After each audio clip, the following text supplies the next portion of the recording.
ano na nga ba ang kalagayan ng ating mahal na Pangulo doon sa Netherlands. So panoorin po natin.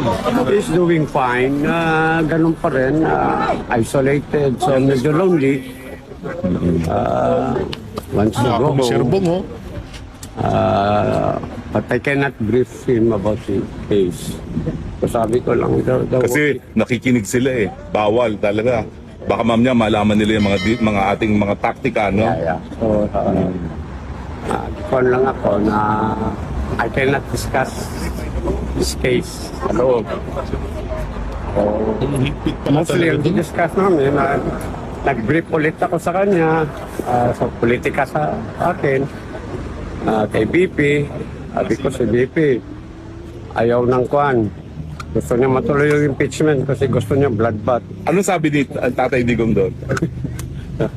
Sabi niya? Sinabi ko na yan sa kanila kung isog yung bayan. Oo. Ano sabi? Isog? Isog si BP. Isog si BP. Matapang si... Hindi mo na mapigilan yan si... Paktay ka, Marcos. Hindi mo na mapipigilan si BP Sara. Oo, kaya siguro nagbait-baitan na ngayon. Siguro na-realize ni Marcos na tanga na mali ako ng hinalaban. Mali ako ng hinamon. Ano pala to? Yung sungay nito sanga-sanga. Sinabi niyo ba yung sabi ni Marcos Jr. na gusto na niya makipagbate sa mga Duterte? Ano sabi niya? Nagkuhan siya, parang in a way, he doesn't believe. He doesn't believe it dahil nakakulong siya eh, no? Wala siyang sinabi, gumanon lang siya. Gumanon-ganon lang siya. Okay. So, sabi niya, sinabi lang niya na bantay sila dyan kay Sara. Hindi yan mapigilan. Sabi ko, lalo na hindi mapigilan kaya nandito ka sa loob, hindi ka makakuhan sa kanya. So, yun lang. May mensahe ba siya, sir, sa mga kababayan natin? Ulit nagpapasalamat talaga sa suporta ninyo. Yung andayang support ninyo. Sabi ko paglabas ko nito, merong mga nag-aantay pa rin doon. Sabi ko from different parts of Europe. Although sinabi niya na parang concerned din siya sa inyo na you know, you have to go all the way here just to go on. Pero sabi ko, hindi mapigilan. Nakakaano lang, no? Nakakatuwa mga kababayan na kahit tapos na ho yung termino ni Pangulong Duterte, talagang naglilingkod pa rin siya sa bayan natin, no?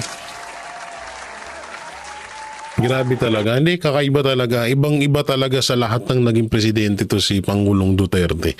Talagang kaya kaya hindi tayo nagtataka bakit nire-respeto siya ng ibang lahi, ng ibang mga presidente dahil talaga nakita nila na etong taong to kakaiba to. Pero mo hanggang ngayon sinasakripisyo niya pa rin yung sarili niya para sa bansang Pilipinas. Ang galing. He's doing fine. There will be another one sa 23 million? 24. 24. Oh. And then sabi ko, and then another one kung dadating na si... Sinabi niyo na may posibilidad na darating si Inday Sara. So, ang kuha na lang natin, if ever kung dumating si Sara, ako naman medyo... Uuwi. Balik na muna doon. So whoever kung sinong dadating sa mga anak, so silang take over. Ako talaga, all I can do sa loob because we, as I said, cannot discuss the merits of that case doon. So nag-brief lang ako sa kanya sa yung pangyayari sa Pilipinas. Paano po ang briefing niyo? Anong sinabi niyong latest development sa Pilipinas? Ang sinabi ko kaya yung si BBM, gusto ng reconciliation, si Dilimam, Nalen Boyd yung kanyang acquittal, si Tiangco, tsaka si Tamba, banggaan.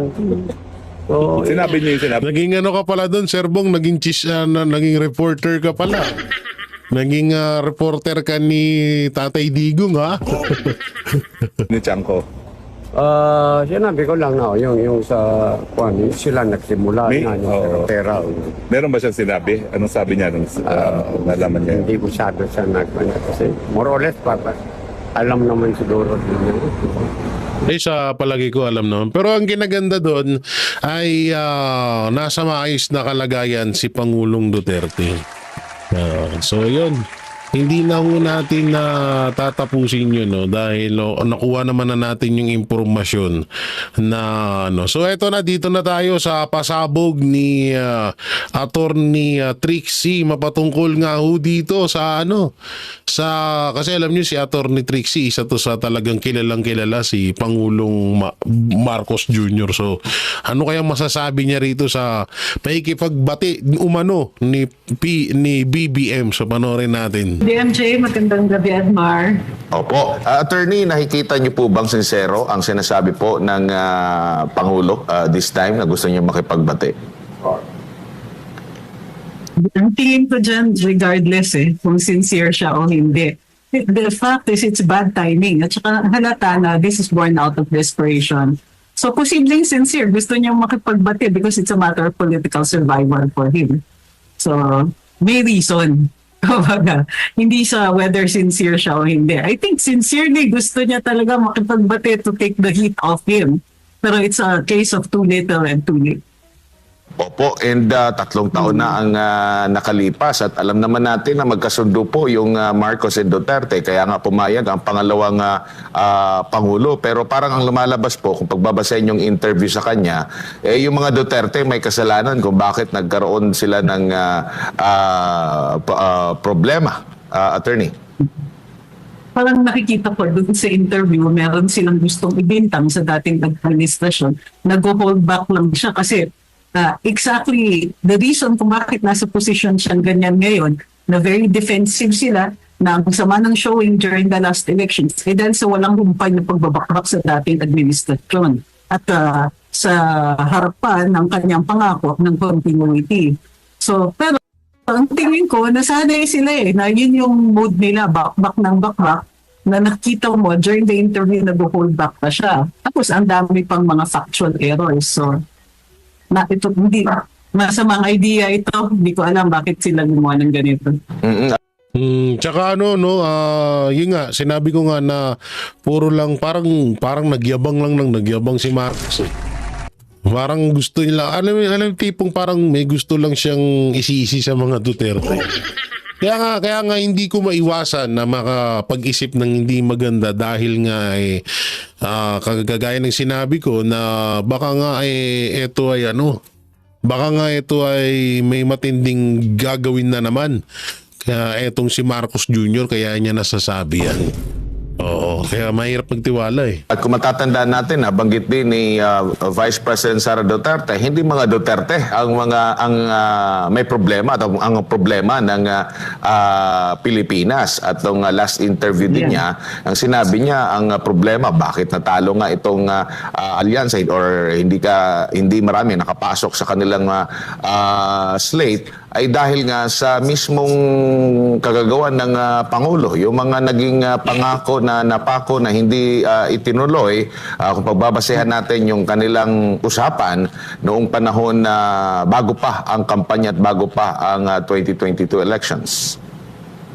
Correct. Ang pinakamadali na paraan para mangampanya ay pangalandakan ang inyong accomplishments. Ang problema sa magtatatlong taon na nakaupo sa pwesto ang ating Pangulo at ang kanyang mga kalyado, ang pinaka-accomplishment nila ay yung pagbabakbak sa mga Duterte.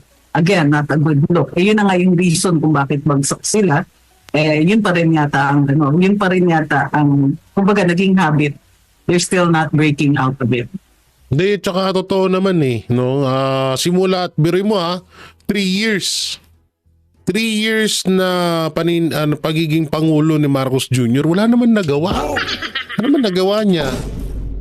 Nagawa niya na naidala na si Pangulong Duterte sa Interpol. Nagawa niyang ipakulong si Pastor Apollo Siki Buloy. Nagawa niyang ipa-wanted si Bantag tsaka si Tebes. Yun yung nagawa ni Marcos. kahit naman siya mismo, aminado siya, mabagal daw, ganito, ganyan. Alam nyo, yung subway na yun, hindi naman sa kanya yun. Ang kapal nga ng mukha eh. Sobrang kapal ng mukha, biruin mo. Ito lahat naman hindi naman sa pagiging bitter kasi alam nyo kasi ang pangit lang sa administrasyong Marcos, pwede naman nila angkinin yun yung subway na pinapagawa ngayon. Pwede naman nila angkinin pero magbigay credit ka sa nauna sa'yo. Kasi unang-una, si Duterte nakaisip niyan, yung subway na yan. Ikaw, ilang % na lang gagawin mo. Ang masama dito, yung subway na yan, halimbawa lamang, may 20 billion na pondo yan. Biglang naging 10 million. O kaya sabihin na natin naging 30 million. Naku po, may katkong na naman. Ayun yung masakit dyan, no? Opo, dito naman sa issue ng impeachment, nakikita nyo po ba na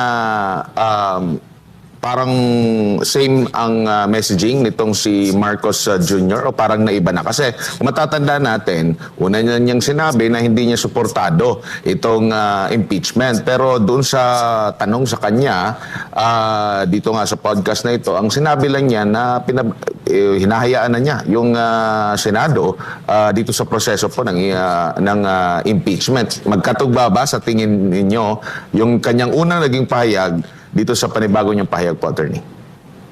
Oo, malaking pagkakaiba.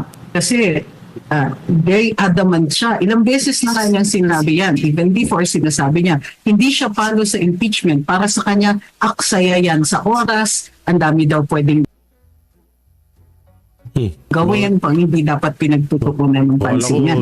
Ngayon, ang sinasabi niya, yung parang moral equivalent na, andyan na yan hayaan na lang natin yan. So, na-underscore yung weakness ng position niya. Mukhang napagsabihan siya o sinisingil siya ng kanyang mga kaalyado na, kami nandito. So, Hoy! Hindi yan sa akin sa record ni Leon. Yung karamihan sa mga Hindi, totoo naman, alam nyo, siguro nga, talagang kaya nga etong nangyaring halalan, akala talaga kasi nila Marcos sobrang lakas nila. So, pinatunayan lang ni Marcos na talagang siguro din na realize na rin ni Marcos na, oo nga, totoo nga, pinanalo lang kami ng mga Duterte. Ay, oo nga, hindi kami mananalo kung hindi dahil sa Duterte. Ay, oo nga, sobrang lakas talaga ng Duterte kaya kami nanalo. Ngayon, nung siya na yung nag-i-endorso ng mga kandidato, nga. Kung hindi pa nga in-endorso ni BP Sara Duterte, si Amy, tsaka si Camille, baka hindi rin yung makapasok. Sa totoo lang, napakalaking impact nung endorso ni Vice President Sara Duterte diyan sa dalawang yan. Ang hindi ko lang talaga mapagtanto yung tatlo. Si Lito Lapid, Bam Aquino, tsaka si Kiko Pangilinan. Kay Tito Soto at Ping Lacson, medyo medyo gets ko na Pero yung tatlo, labo bato ng administrasyon ay una, dahil sawa na raw ang mga tao sa politika, at pangalawa, disappointed ang tao sa serbisyo ng gobyerno. Hindi nila nararamdaman at masyadong mabagal ang galaw ng pagbuo ng mga proyekto na hindi pa nila nararamdaman. Sabi niya, palagay niya, dahil noong bagong upo, banggit na dalawang dahilan kung bakit nga po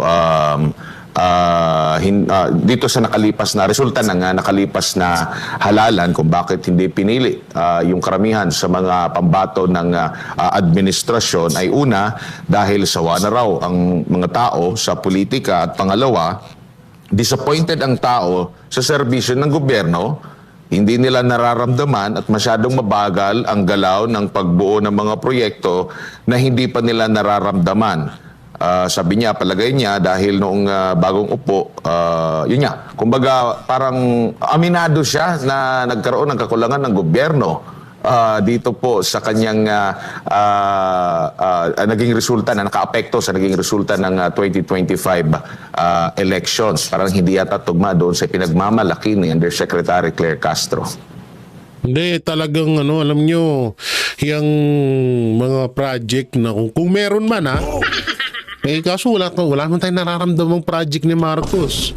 Katulad na lang yan, di ba, sabi nila, kaya nila hininto yung 20 pesos kilo na bigas dahil parang magiging vote buying. Tapos may mukha niya pa.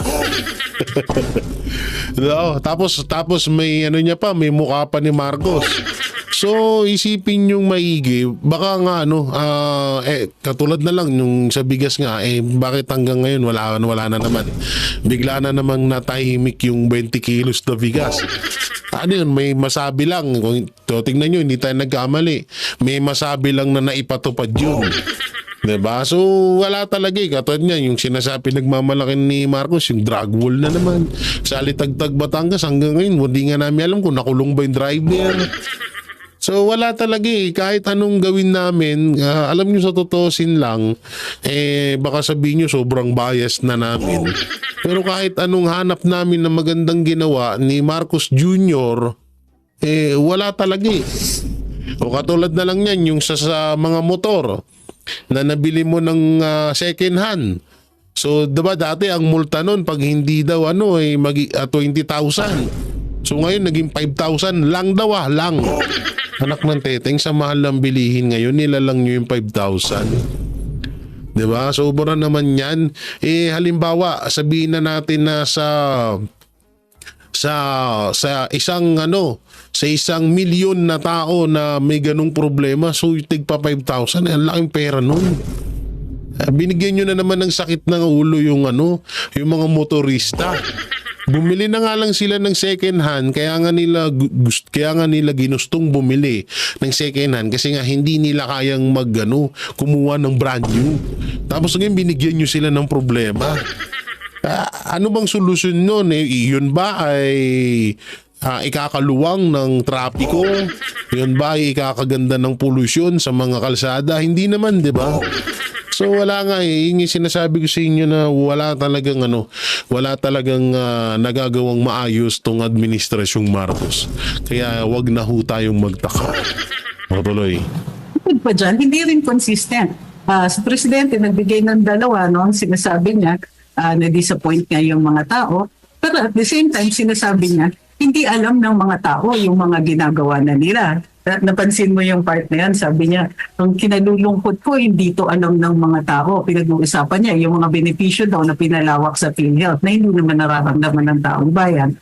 Bukod pa doon, ang sinasabi niya is, kasi doon sa mga proyekto na infrastruktura, sabi niya, matagal kasi talaga yun Hindi daw muna mararamdaman yan. So inuna daw nila ang mga long-term projects kaya hindi daw po nararamdaman ng mga tao. So, Paanong long-term project? Long-term project ba yung ginawa nyo kay Pastor Apollo Kibuloy? Long-term project ba yung ginawa nyo kay Pangulong Duterte? At long-term project din ba yung ginawa nyo kay Vice President Sara Duterte? Kaya pala.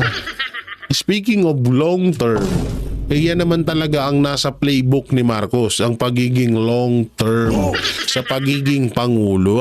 Okay. Meron pala yun. Okay, gets. Madaling sabi, sa umpisa, ina-acknowledge na naku, ganyan nga talaga itong mga syempre, mapabibigtangan mo ba yung mga tao, ganun talaga yung nararamdaman nila. But at the same time, naghuhugas kamay siya. Ang sinasabi niya, hindi, yung mga proyekto namin, hindi talaga mararamdaman kasi ito yung mga long term, wala tayong magagawa dyan. Siguro ngayon, pagtuunan natin ng pansin, yung mararamdaman naman ng taong bayan. Parang nagkakalukuhan tayo. Bukod pa doon, meron siyang sinasabi na hindi daw nararamdaman ng mga tao yung mga ginagawa na nila, particular na dito sa pagpapalawak ng mga pribilehyo daw o benepisyo doon sa PhilHealth. Again, I'd like to point out na walang mga detalye itong mga ito.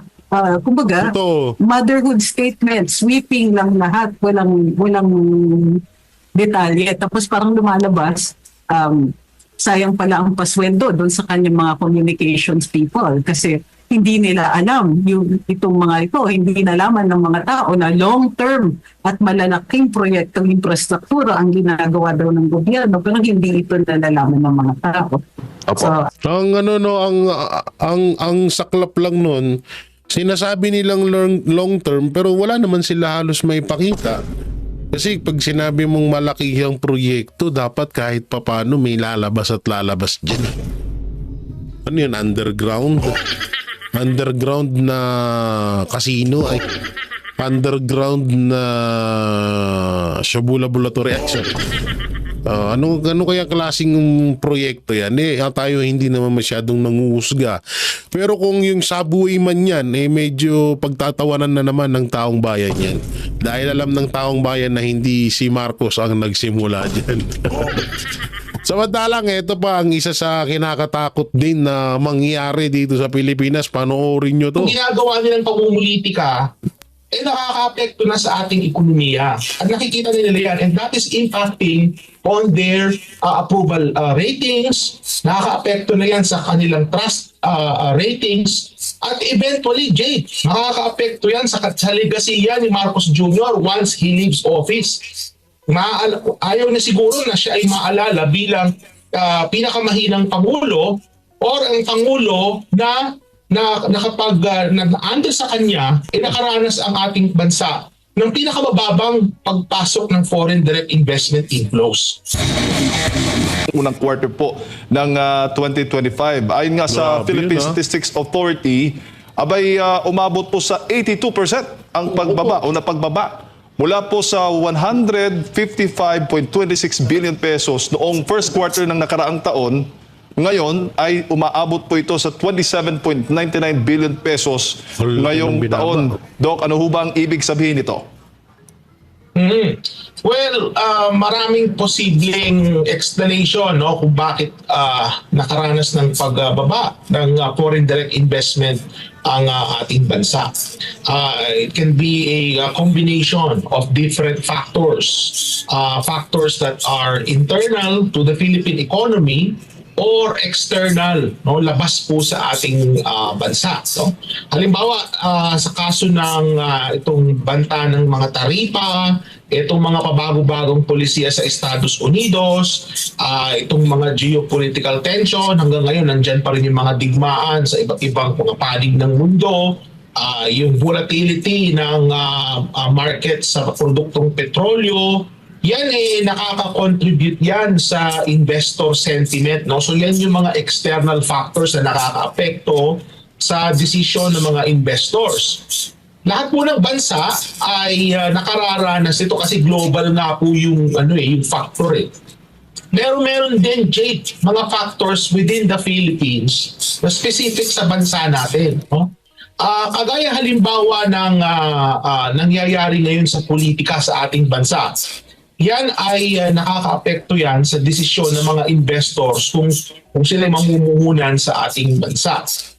At Kasi unang-una, bakit walang investor sa bansa natin? Lagi tayong baha. Konting laging baha. Saka sinong gaganahan na mag-invest ang mga ibang lahi dito kung uso na naman yung mga kidnap o ransom na yan? Isipin nyo na lang maigi. Asan na yung ginastusan na 84 million ni Marcos Jr. sa mga travel sa ibang bansa?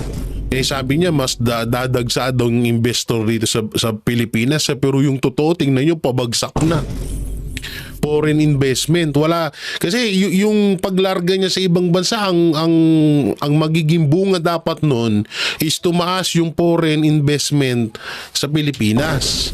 Kaso hindi naman pataas, pabagsak Tapos ilan milyon ang ginagastos dun.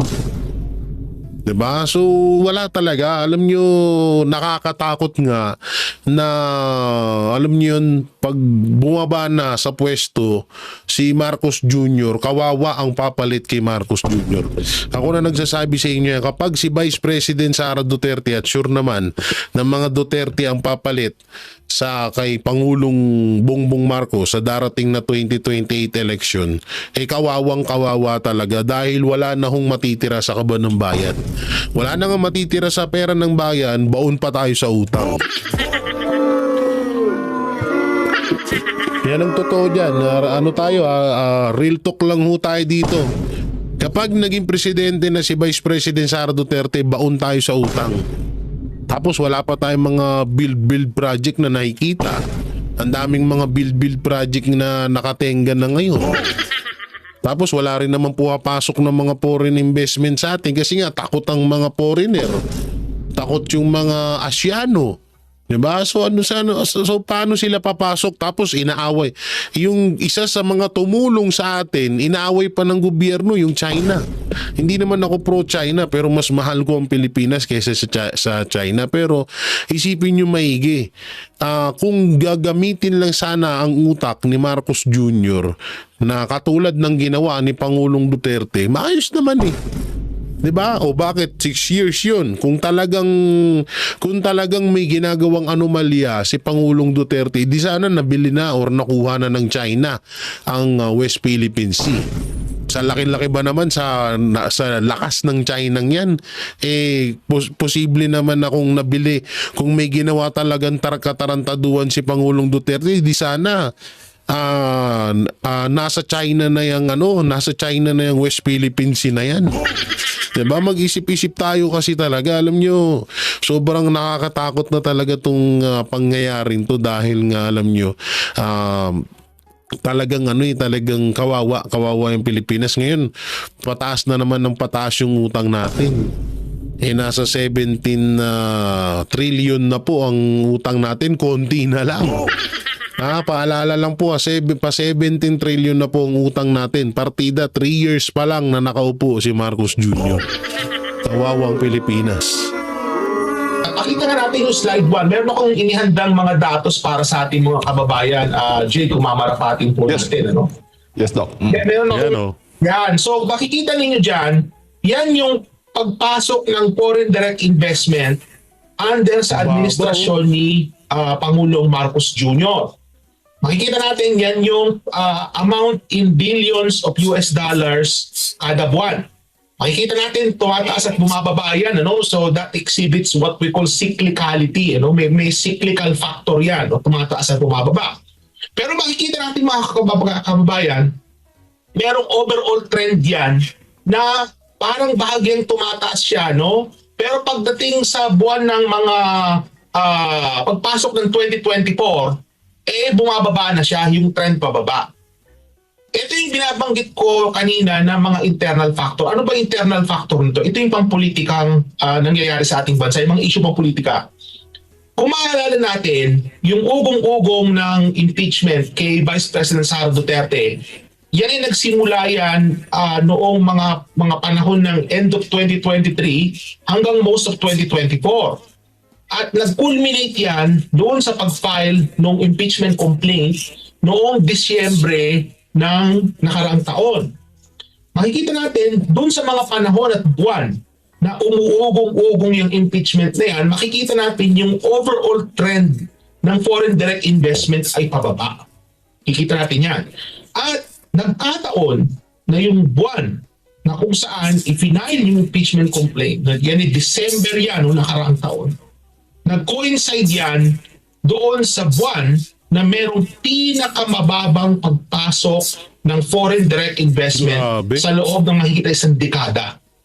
So, ano ba ito? Nagkataon lang ba ito na nung December of 2024, ito yung pinakamababang pagpasok ng FDI sa loob ng mahigit na 10 taon? Nagkataon lang ba ito? O talaga bang yung pagpa-file ng impeachment yan ay nakakos ng or nakaapekto sa sentimiento ng mga investor kung sila ay mamumuhunan sa ating bansa. So merong merong explanation yan na posible na itong nakikita natin na mga nangyayaring pangpolitika sa ating bansa finally nagmamanifest na siya doon sa ating ekonomiya in the form of FDI inflows. So makikita natin yan na yung nangyayari sa political instability, nakaka-apekto na. Kaya, alam mo, Jay, hindi ako nasurpresa sa sinasabi na datos na yan, na baba ng FDI. At hindi rin ako nasurpresa na after a few months, bigla itong si Marcos Jr., ang sabi na niya, makikipagbati na siya sa mga Duterte. Kasi ang nangyayari na ngayon, yung ginagawa nilang pamumulitika nakaka-apekto na sa ating ekonomiya. At nakikita nila yan, and that is impacting on their approval ratings, nakaka-apekto na yan sa kanilang trust ratings, at eventually, Jay, makaka-apekto yan sa legasiya ni Marcos Jr. once he leaves office. Ayaw na siguro na siya ay maalala bilang pinakamahinang Pangulo or ang Pangulo na kapag under sa kanya, nakaranas ang ating bansa ng pinakamababang pagpasok. Opo. Grabe, no? Pero yun nga, ito, lakihan ko ha. Ngayon lang to nangyari. Foreign investment sa Pilipinas. Ayan, no? Ano to? 0.1. Ganyan kababa. No? Sa loob daw ito ng 10 years. So, ito ba ay nagkataon? At lalong-lalo na ito pa ang pinakamalupit dyan nung panahon na inimpeach si Vice President Sara Duterte sa Congress. Malaking impact talaga ang nangyari. No, pero ito naman na hindi naman kagaya ng sinasabi nga ni Pangulong Duterte at ni Vice President Sara Duterte, hindi nga sila talaga ang problema. Ang problema talaga ay yung administrasyon Marcos kung gaano ipalakad or gampanan ng kanilang mga trabaho. Kasi wala rin naman talagang mag-i-invest dito sa bansa natin kung mismong mga investor nakikita nila na gulo-gulo tayo dito. Bukod sa gulo-gulo na nga at matindi ang awayan ng politika dito sa atin, tapos yung lugar pa natin laging bahain dahil wala nga yung 5,500 na flood control. Yun ang yun ang malupit doon. No, so dito sobrang nakakaba to, biruin mo, sobrang bagsak na talaga. Buti talaga, ito, nagpapasalamat talaga ako nung gusto sa SMNI. Dahil kung wala ang SMNI, hindi natin malalaman yung mga ganitong balita. At salamat din kay Dr. Michael Batu dahil gumawa siya ng ganito at least nalaman ng sambayan ng Pilipino na talagang palubog na ang foreign investment dito sa bansang Pilipinas. So yan, hindi na natin tapusin yung video na yan. At dito tayo, asan yun? Ito ba yun? Hindi. Ito ba yun? Hindi. Si Madam Claire o hindi yan? Ito. Ito yung dito tayo, no? Ito yung talagang nakaplanado na daw ang mga mananalo sa panoorin po natin. May nanalo na nga ba bago pa man bumoto ang bayan nitong eleksyon? Yan nga ang tanong ng maraming botante, maging ni dating Defense Secretary Norberto Gonzales na hayagang nagsasabi na may nagmaniobra sa halalan. Ang eksklusibong report na ito mula kay Almar Forzuelo.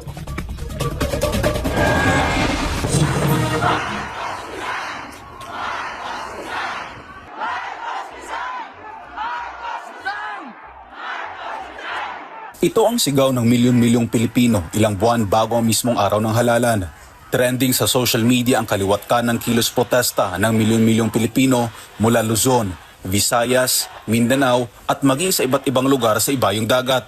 Bago pa ang halalan, ramdam ng marami ang galit at pagkadismaya sa kasalukuyang administrasyon dahil sa walang pakundangang korupsyon, abuso sa kapangyarihan at ang pagyurak sa karapatang pantao ng mamamayan. Kaya't upang sa mapayapang paraan, maipakita ang panawagan para sa pagbabago, ang eleksyon ang nakita ng taong bayan bilang paraan para wakasan ang tumitinding krisis at kahirapan. Ngunit kabaliktaran ang naging resulta. Marami ang nadismaya at hindi makapaniwala na hindi nanalo ang Duterte senatorial slate na inaasahan sanang magsusulong ng karapatan ng sambayanan at magpapatuloy sa mga nasimulang reforma ni dating Pangulong Rodrigo Duterte. Para kay dating Defense Secretary at 2025 senatorial candidate Norberto Gonzales, malinaw na nagkaroon ng dayaan noong halalan.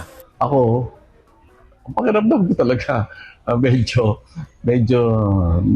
dadaya tayo. No? Sa eksklusibong panayam ng SMNI News, binigyang diin ni Gonzales ang kanyang pagkabigla sa pagkapanalo ng ilang kandidato na ayon sa kanya ay hindi pasok sa mga survey at ang mas matindi pa dahil sinusuka na sila ng taong bayan.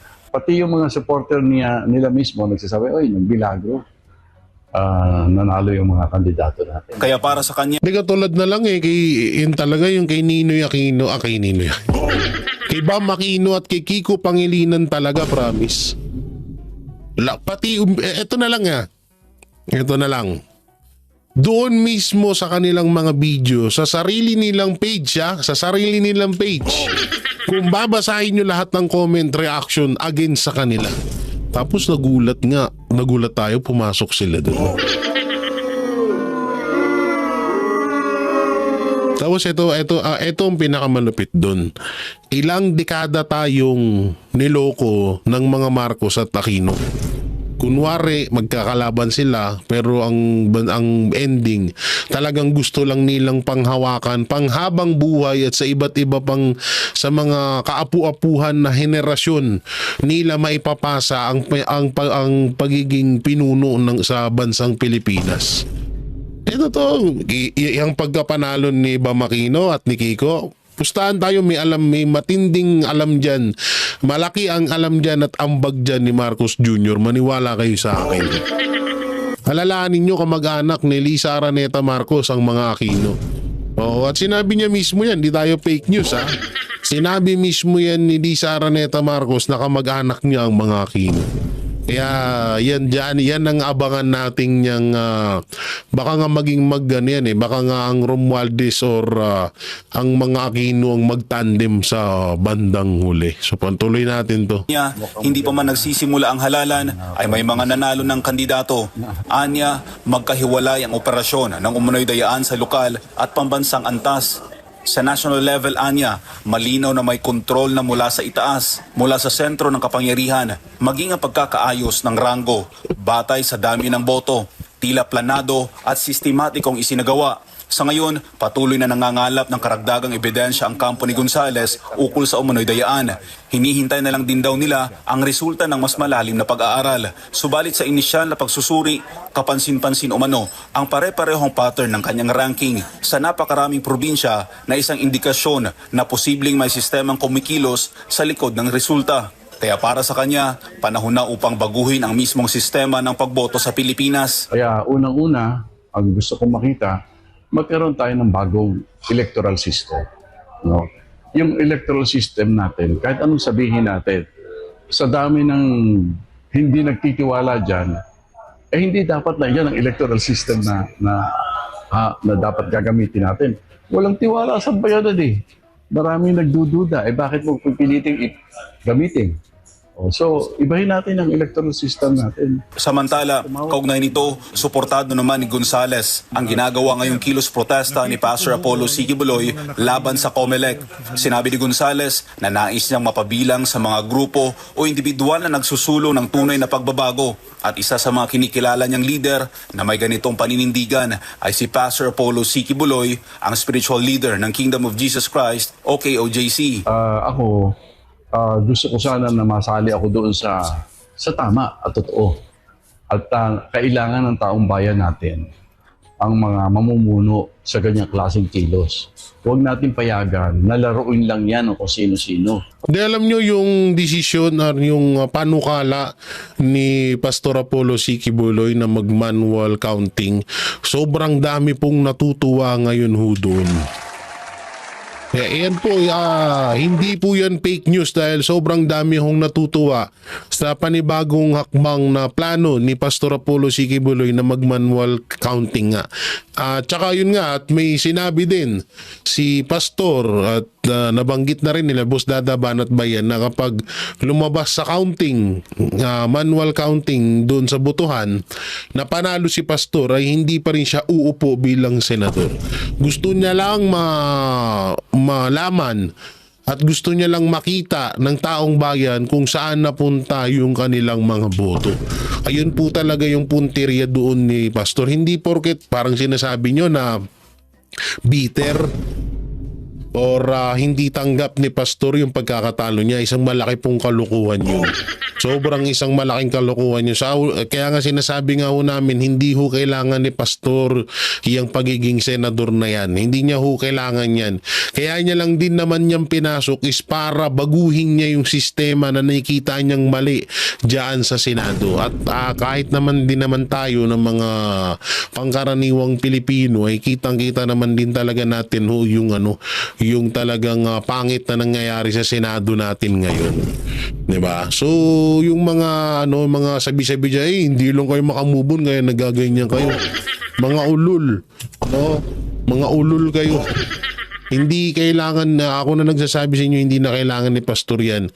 Sa tutusin, parang si pastor kung talagang magpapahinga na lang siya na wala siyang pakialam. Ito kung walang pakialam si pastor sa Pilipinas, kayang-kaya na ni pastor mamuhay ng mapayapa.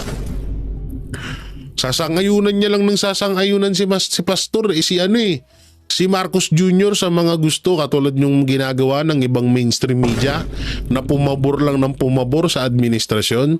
Kung yun kung yun kinagat ni pastor yun, wala na siyang problema. Kung wala siyang pagmamahal sa bayan, hindi kayang-kayang gawin ni pastor yun na na magpabayad na lamang. So although hindi na rin kailangan ni pastor ang pera, pero kung gusto niyang matiwasay ang buhay at sumunod na lang ng sumunod sa kagustuhan ng administrasyon, wala na siyang problema. Yung nga lang, tatalikuran niya yung kaibigan niya na si Pangulong Duterte. Yun yung kinaganda kay